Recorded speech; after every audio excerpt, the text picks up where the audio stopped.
Hello and welcome to our King Tut presentation. So you should have the notes either printed out and waiting to be filled in as you listen, or you've written down the questions and you're waiting to get the answers via this presentation. So let's get started. Okay, so life. Born around 1341 BCE, and we always say around because they didn't keep birth and death records in the efficient way that we do now. So we're going to go with that as his birthday. And died around 1323 BCE. So just taking a look at those two numbers, you can tell that he had a short life, shorter than even the shorter lives that we know ancient people had. This was short even by those standards. He ruled during the 18th dynasty, so that means that his family and his relatives that were ruling before him were all part of just a grouping that we call the 18th dynasty. And he ruled for about 10 years. Became king at 9. Some texts will say 10 years old, so either one is fine. And his real name was Tutankhamun, shortened to Tut. So it's good to know that when you see it in text, that's the same. When you see Tutankhamun, his real whole name, it's actually a name he gave himself once he became king, but that's the full name that you'll see in text and sometimes you'll see in videos, but we're shortening it to Tut. So there is his death mask. You'll often see this image. It's all over the place. Even when you're not studying Egypt, you'll see this image, and it's just part of many treasures that were found in his tomb. The gold that you see, the yellow, is actually gold. It's solid gold. And the blue is a stone that was very popular but very rare in ancient times called lapis or lapis lazuli. And it is very expensive and was difficult to get. But when you're the pharaoh, of course, you can get anything. Was he a good king? So this is kind of a tricky question.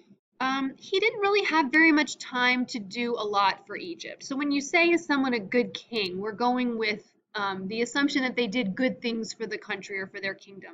And he didn't have a lot of time to do that. Plus, he was so young that think about yourselves. Most of you are 11 or 12, and ruling an entire kingdom at that age, it's difficult sometimes just to get out of bed and feed yourself and get to school and do all your homework. Imagine if you were in charge of thousands and thousands of other people and their jobs and their lives and their issues with their neighbors and everything else.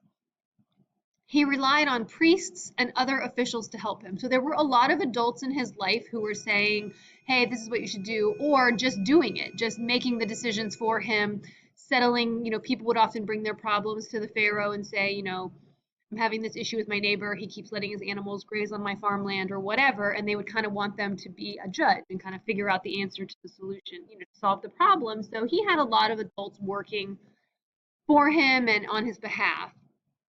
Prior to him becoming pharaoh, his father was pharaoh, and his father had done something very unpopular. He had told them, all of the people of Egypt, that they needed to focus their worship on one God and become monotheistic. Remember that mono is the prefix that means one, so one God, and people weren't very happy about that. So when he got the job, people were kind of mad at his family.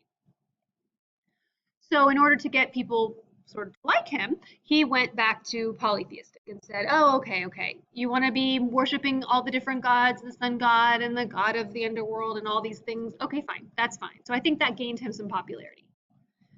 And polytheistic, remember our old vocabulary word, the worship of many gods, poly, the prefix poly meaning many. If he wasn't a great king, why was he so famous? So on your follow along notes, just so we're all together here, we should be on number 10, waiting for the answer for number 10.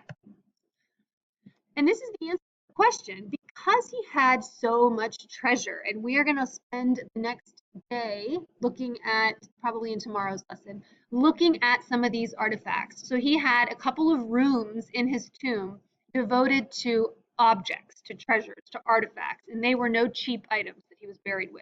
So this is just a small little sample. Obviously daggers, there's weapons buried with him because the belief that you would need these objects in the afterlife, it was kind of like packing for a long trip.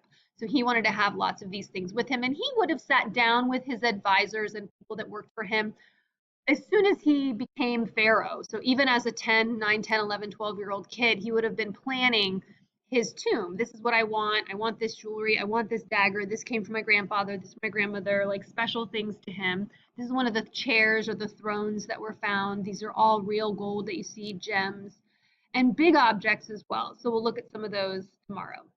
So that's the answer to number 10 because of treasure. His amazing tomb. So how do we know all this? Where did we find all of this? So he was discovered, he was buried in the Valley of the Kings, which I'll show you in a minute. In 1922, his tomb was discovered. So he was left there from his death in 1323 BC. There was a little bit of messing around with it. There's a little bit of evidence that it tried to be robbed. But for the most part, his body was left alone and his tomb was left alone until 1922 when this British guy, Howard Carter, and his team kind of had the feeling, had some evidence that there was something there and digging and digging and digging, and they found it. They found the tomb. They were super excited. They had been working for a very long time to find it. And they found really the jackpot of archaeology. I mean, just so many items, plus the actual mummy of Tut, his actual body. I mean, it was everything they had hoped it would be and more. His body was there, and it actually remains in the tomb. A lot of other mummies are removed from their tomb for various reasons and put into museums, but his is there. It's in a special box, and his tomb is numbered. All of the tombs are numbered so that like an address, and his is KV 62, and KV is King of the Valley, like Valley of the Kings backwards, and then number 62. So that's his address. This is a really cool map that I love to look at. And if you were to ever go there, you would get this map as a tourist, and then you would know where everybody was located that was on your wish list of tombs to look at. So if you look, he's way at the bottom, number 62 on the left side on the list. And then if you wanted to walk and actually go to his tomb, you would walk over to number 62. So inside of the tomb, you'll see paintings on the walls, and you see that these are modern day people that are conserving or fixing. So where there's missing paint or things are damaged or whatever, then these are highly trained artists that are trained to do this accurately with exact color matches. Of course, they're trying to match modern day colors with ancient colors, which we don't even, use the same materials to make the paint or ingredients, but these are highly trained artists who are making sure that this stays preserved for future generations to see. So, not to weird you out, but a lot of kids always ask me to actually see his mummy. So this was a very, um, you know, not graphic photograph of it. And I don't think it's graphic or gross. It's a scientific process that we studied with the potato. So this is what happens when a mummy is properly preserved. And remember that now that you all know about mummification, you realize that even though this doesn't look attractive necessarily, I think now you can see through your historian eyes that this is a very well preserved mummy. This person died in 1323 BC. So that's 2,000 years we're in now. We're in 2020 plus 1,323 years. So we're talking over 3,000 years ago, and the body still looks like a body. You can tell it's a human. Skin, some of the skin is still intact. Some of this is the wrapping that would have been stuffed in the chest cavity. That's why it's puffed up like that. Remember that after the organs were out, they would stuff it with sawdust or fabric to sort of puff it back into looking like a chest. But you can also see here, if you're actually in the tomb, this is what you see. He's in a special case because it's climate controlled so that his body will stay kind of in that same, no more decomposition, no air getting to it to damage it. And I love this photograph because this is an artist rendition. So this is what an artist studied the structure of his face and did sort of a wax figure of, based on his bone structure, what they think he looked like. So I think this is important to see like a real human face to know that this was a real person. This was a kid, and a kid who kind of had a tough life when it came to, his health. And being king at 10 sounds cool, but I'm sure it was very stressful.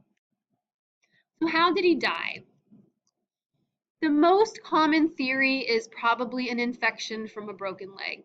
We know that he used canes. There were canes buried with him. So he was probably born with some kind of disability that made walking difficult, and he would have had to use canes to walk, almost like crutches, and so probably falling. The broken leg didn't heal correctly or became infected, which was common in ancient times because they didn't really have the kind of antibiotics and antiseptics that we have now.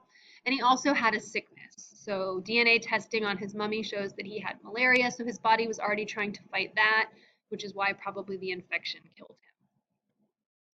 Okay, so your notes should be done at this point, and you'll have a puzzle piece after this that you can go to and you can use your notes. Have a great day.